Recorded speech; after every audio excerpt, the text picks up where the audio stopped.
Bienvenidos a un capítulo más de Namaya México. El día de hoy tenemos un tema muy interesante, es las secuelas que tiene el adulto cuando ha vivido un abuso sexual en la infancia. Y bueno, el día de hoy le damos la bienvenida a nuestro invitado de honor. Él es licenciado en psicología Humberto Medrano Basulto, con una especialidad en psicoanálisis. Y recordemos que mi nombre es Linda Flor Martínez Rosales y mi enfoque es existencialismo y gestalt.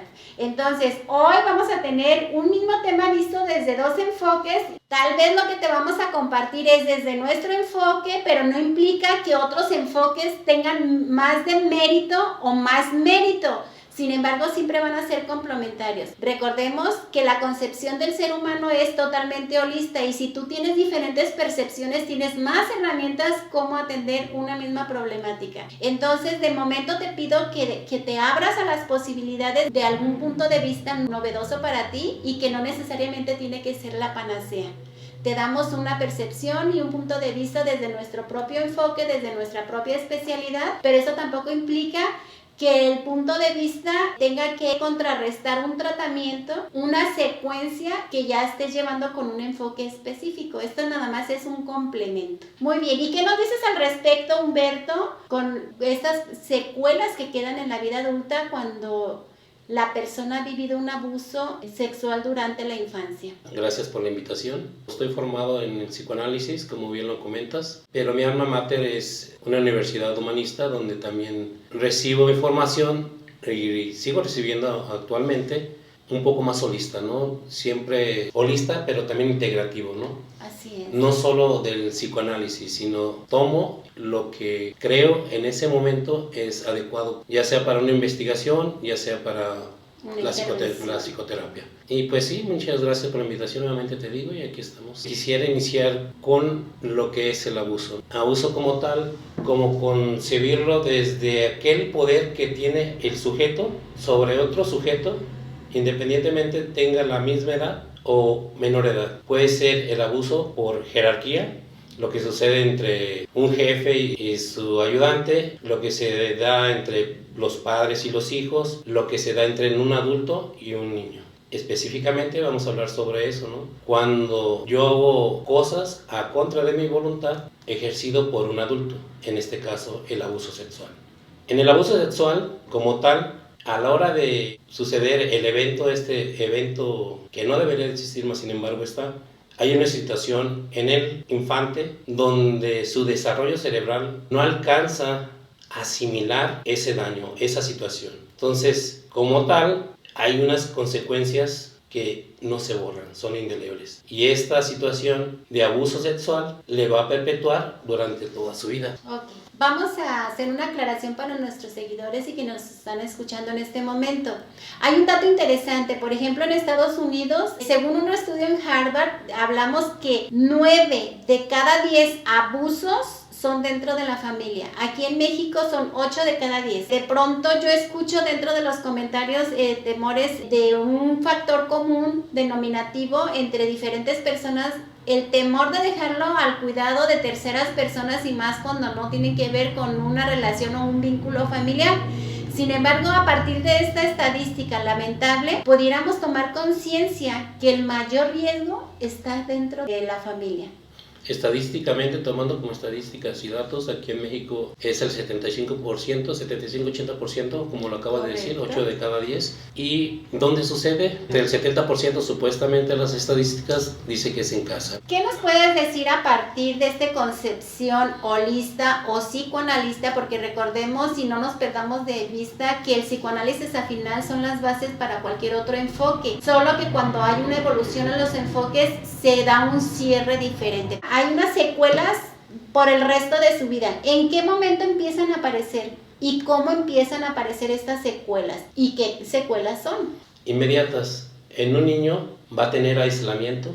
Lo que para una persona con su desarrollo de niñez es explorar, búsqueda, interrelacionarse con el medio. Es muy natural del niño estar siempre en exploración. El niño con abuso de manera inmediata va a ser un niño retraído, va a ser un niño aislado, un niño callado, silencioso. Esa es una manera inmediata.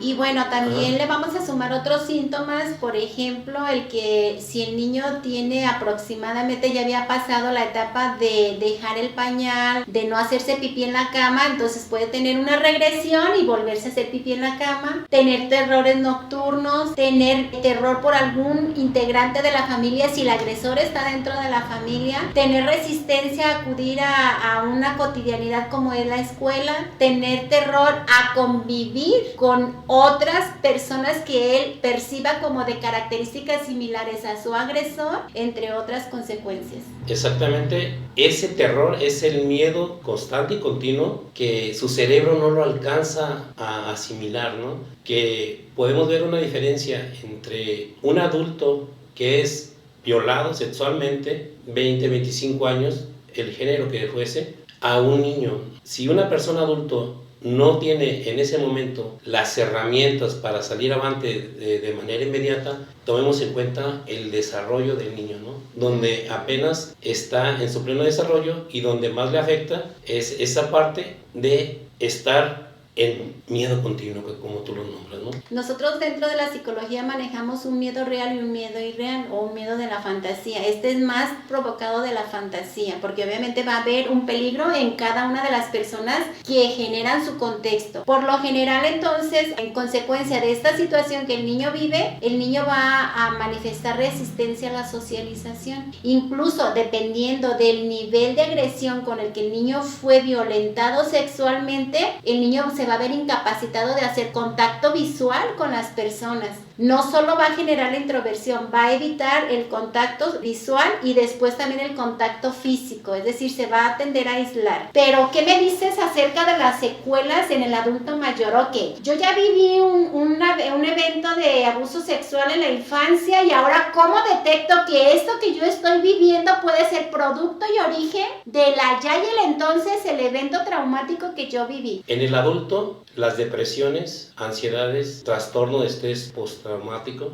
es mucho más alto en una persona que tiene o tuvo abuso sexual infantil. Trastornos de alimentación son muy comunes en el abuso infantil. El que trate yo como psicoterapeuta a un adulto donde tiene una ansiedad, una depresión que es generada por algún agente externo, por alguna situación externa, va a llevar a cabo su psicoterapia con mayores resultados que una persona que ha sufrido abuso. Y bueno, otros de los síntomas que podemos calibrar y detectar en el adulto si hubo o no abuso es de que durante la adolescencia y en la adultez temprana va a manifestar una hipersexualidad. ¿Cómo podemos identificar si hay una hipersexualidad? Bueno, para empezar, son chicas, hablando de mujeres, que de alguna manera manifiestan más escotes, manifiestan más provocación dentro de su corporalidad hacia el sexo opuesto. En el caso de los chicos, van a tender a tener novias muy frecuentemente y con poco lapso de relación en el vínculo como tal de noviazgo. En otras manifestaciones durante la adultez, si ya hay una vida sexual activa, así como puede haber hipersexualidad, puede haber hiposexualidad, es decir, hay resistencia al encuentro y contacto sexual, frigidez, puede haber impotencia, puede haber parálisis en el encuentro o dolor genital. Entonces, esos serían entre muchos otros trastornos. Sin embargo, uno de los trastornos y que pocas veces se habla es hablabas en el trastorno alimenticio, y en el trastorno alimenticio podemos hablar que puede haber anorexia, puede haber bulimia, pero también puede haber, y en su generalidad es lo que más abunda, la obesidad. Necesito mi cuerpo engordarlo para que no sea lo suficientemente atractivo y despierte el deseo sexual de la otra persona para evitar yo ser agredida. Y en este punto es poco tratado este asunto de la obesidad, sobre todo en el adulto. Si tú eres una de las personas que detectas que tienes alguno de estos síntomas, probablemente hay ocasiones que el niño bloquea el recuerdo del evento traumático, pero no porque lo haya bloqueado, no lo vivió. Entonces, tal vez a veces cuando yo detecto ciertos síntomas en mi persona, me pudieran dar el indicio de que existe por ahí algún tipo de abuso. Otra secuela muy significativa del abuso sexual infantil tiene que ver con el consumo y abuso de las drogas. Déjenme decirte que en el terreno de las drogas por cada 10 pacientes que tratamos, 9 fueron abusados sexualmente. Y no una vez, al menos 3 veces o más. ¿Qué nos quieres decir al respecto? Claro que sí,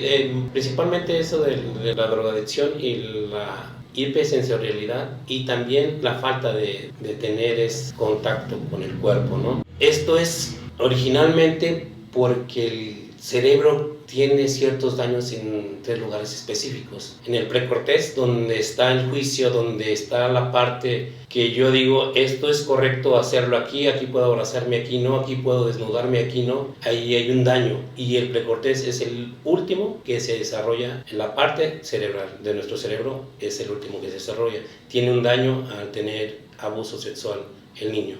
Entonces, como hay un daño, hace que yo como persona con abuso pueda que no me importe hacer lo que haga o no haga a ojos de quien sea, puedo tener transgresión de la ley, de la justicia, no me interesa, puedo tomar droga y no me interesa porque no hay un juicio, ¿no? Hay un daño en la amígdala, la que se activa cuando hay un miedo, ¿no? Hay un daño de que siempre va a estar alerta, siempre va a estar alerta, ¿dónde está el miedo? ¿Qué pasa aquí? Que no tengo confianza. Pero también en la parte sensorial, que es el hipocampo. En el hipocampo no se desarrolla lo suficiente, en lo cual se queda más pequeño y sucede lo que acabas de comentar. Puede haber una hipersensorialidad y falta de sensibilidad, ¿no? Así. Por eso un adulto puede tener menor placer al tener una relación sexual, lo que normalmente otra persona la puede llegar a tener. Es por eso que va a estar buscando y buscando y querer encontrar por qué tú te sientes tan bien y yo no, o por qué en la televisión o los medios y se ve que están con un disfrute sexual y yo no puedo hacerlo, y se encuentran en una búsqueda, ¿no? Y causa de ese daño en el infante, se producen esos daños en el cerebro, y a la hora de hacer psicoterapia te das cuenta que no es lo mismo tener a una persona que tiene abuso, digamos que tiene una depresión, que tiene una ansiedad o un trastorno alimenticio, tratar a una persona que tiene abuso y la que no tiene abuso. Va a salir siempre más rápido. Sí. Y verlo desde la parte holista, si ya englobamos y no tener como el verdugo y la víctima, de que somos víctimas de víctimas, cómo o qué pasó en su cerebro, en su historia de vida, en su situación de aquella persona victimaria, para llegar a hacer lo que hizo. ¿De qué manera puedo yo entender esta situación o cómo la puedo integrar a mi vida? Porque pues no se supera, se integra, ¿no? No se llega a olvidar, pero sí se puede integrar. ¿De qué manera la integro donde a mí me favorezca, pero también a mi entorno? Y bueno, compartiéndoles desde otro enfoque de la perfilación criminal, aquí es donde surge justamente muchos de los casos de criminalidad. Porque recordemos que aumenta la probabilidad estadística de que un violador genere violaciones en la medida que fue violado. Pero luego viene otro nivel de controversia, porque también así como existe este evento traumático, déjame decirte que hay muchos de los casos donde realmente sí hubo violación en la infancia, donde el niño tuvo placer. Hay una situación de emociones reales, ¿no? Porque son sensoriales. Al final de cuentas va a ser placentero, porque al final de cuentas quien lo hace en casa va a ser el papá, el tío, el abuelo, la mamá, alguien muy cercano, que de manera sutil lo va a hacer ver como no un abuso, sino obedece o está bien o te compenso, ¿no? ¿Y qué crees? Que al final de cuentas tienes placer. Entonces el niño se encuentra en una bifurcación de pensamientos: está bien, está mal, está delicioso o está horripilante, o qué está sucediendo, ¿no? ¿Por qué me siento tan bien, pero también digo, esto está mal, ¿no? Y desde esta bifurcación, recordemos que puede surgir también la homosexualidad. Sí, claro. ¿Por qué? Porque imaginemos que el abuso o la violencia sexual sufrida por el niño fue por un agresor, el padre. Vamos a hablar del padre, como también puede surgir de la madre, pero se da más en la figura masculina. Entonces esto no tiene que ver con la paridad de género, porque luego decir, ¿por qué le atacan más a los hombres? No los atacamos. La estadística nos habla desde unas carpetas de investigación y unas investigaciones fuera de una carpeta de investigación, que se da más con la figura masculina que con la femenina, aunque se dan con ambos. Sí, se dan con ambos. ¿Qué quiere decir esto? Que cuando el niño, recordemos que todo va a depender de la edad. Es decir, si la edad del niño en el momento en el que fue violado empieza a sufrir un cambio hormonal, una necesidad de la exploración sexual, se da el encuentro del abuso sexual, el niño lo va a ver, y más si no hay agresión, lo va a sentir con más placer porque es una respuesta fisiológica. Aquí más que la interpretación mental es la respuesta fisiológica que el cuerpo va a responder al estímulo, en este caso del nivel del contacto, y entonces el conflicto en el que se empieza a vivir el niño es lo que yo sé que está mal porque es mi papá o es mi mamá. ¿Cómo pude tener excitación? Entonces, si llego a tocar este nivel de excitación, lo voy a tocar, recordemos que de manera inconsciente primero con la figura paterna. Entonces, evito, corto este nivel de excitación, este nivel de carga energética y entonces lo voy a desviar a mejor tener el deseo o el gusto por personas de mi mismo género para evitar no verme en conflictos inconscientes. Totalmente, por eso ¿Qué nos quieres para compartir al respecto?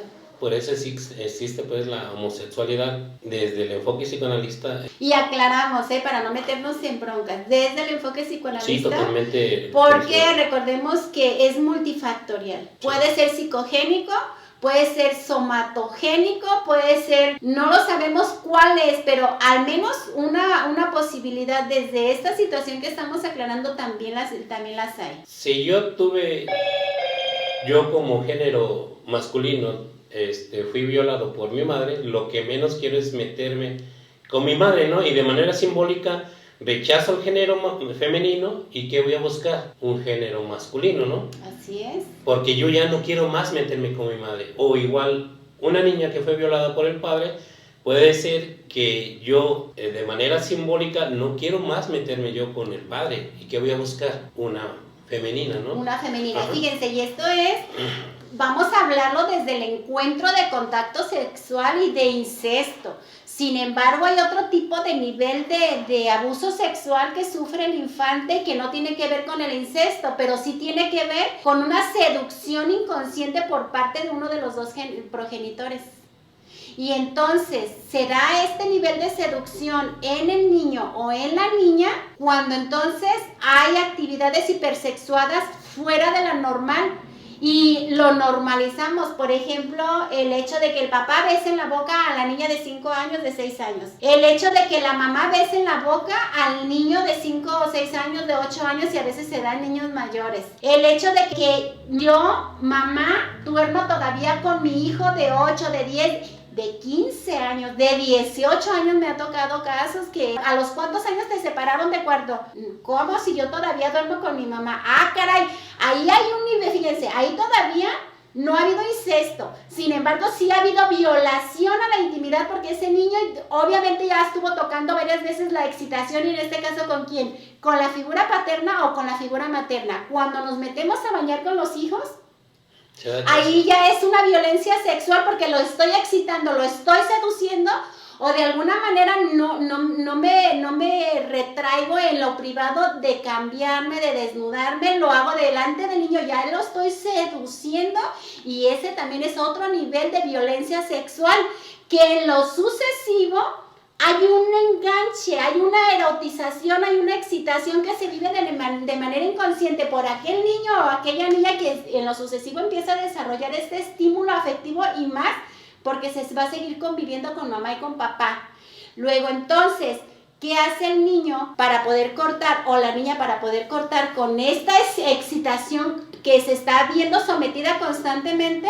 Vemos muchos casos feministas. Sí, claro. Vemos muchos casos también homosexuales. Vemos muchos casos también que de plano les da miedo el contacto y entonces cierran la posibilidad de un encuentro sexual y créanme que esos son los casos de alguna manera más complicados de trabajar, no porque no tengan solución o no tengan buen pronóstico, sino porque casi siempre cuando se destapan a la edad de entre 40 y 45 años cuando descubrimos que esa persona, ese hombre o esa mujer no tuvo novio, no tuvo novia, no tuvo encuentro sexual en tiempo y forma desde una vida sexual activa propia de cualquier ciclo vital, que todavía vive en casa porque le da miedo llegar a tocar esta situación erógena propia del cuerpo por no vincularse con el allá y en el entonces donde se vinculaba desde la excitación con papá o mamá. Y es no querer dejar, ¿no? Desde lo simbólico, ¿no? No te quiero dejar papá, no te quiero dejar mamá, no te quiero soltar desde que eres una pareja simbólica, porque al final de cuentas en la fantasía se lo lleva y se lo lleva al inconsciente. Así es.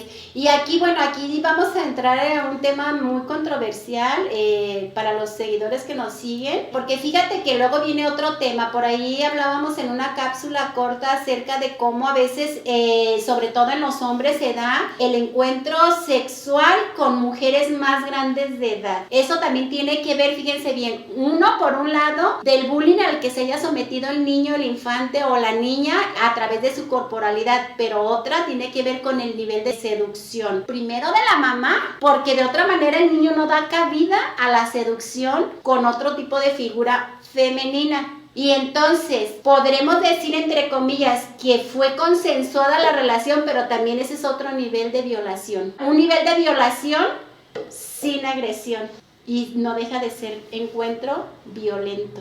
Violento porque el niño no está capacitado a nivel madurez en relación a la edad cronológica para ese nivel de encuentro. Otro tipo de violación cuando de pronto nosotros como adultos vivimos ya en una relación donde por descuido dejamos abierta la puerta, mal cerrada la puerta y entonces el niño encuentra a papá y mamá en pleno encuentro sexual.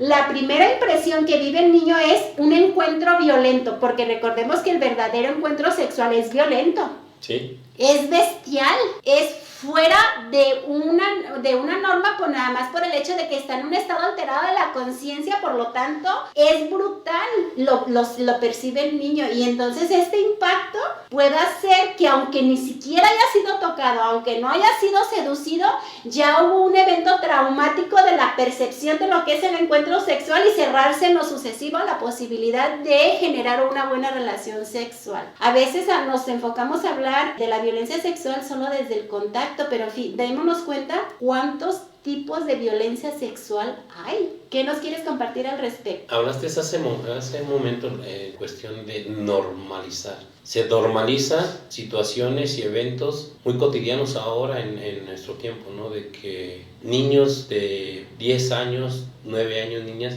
se bañan con papás. Así es. Y lo ven normal. El que tengan encuentros sexuales o desnudos, ya sin lo privado, ¿no? de tu cuerpo, ¿no? Que te pertenece, tienes de tener tu alcoba y solo para ambos. Y pueden salir en bata, pueden salir sin sostén y esa parte que se está normalizando, ¿no? Y que ya es una violencia sexual. Y eso no cambia. Se puede ver normal, mas no lo es, mas sin embargo ya se ejerce esa violencia de manera cotidiana, ¿no? Así es. Y vemos en la calle porque hay situaciones tan violentas, vivimos ahorita en una sociedad muy violenta y es a causa de situaciones previas violentadas en la infancia, ¿no? Y no necesariamente como acabas de comentar, solo de violencia sexual, sino del incesto todo esto, como tal. exacto, no solamente de eso. Así es.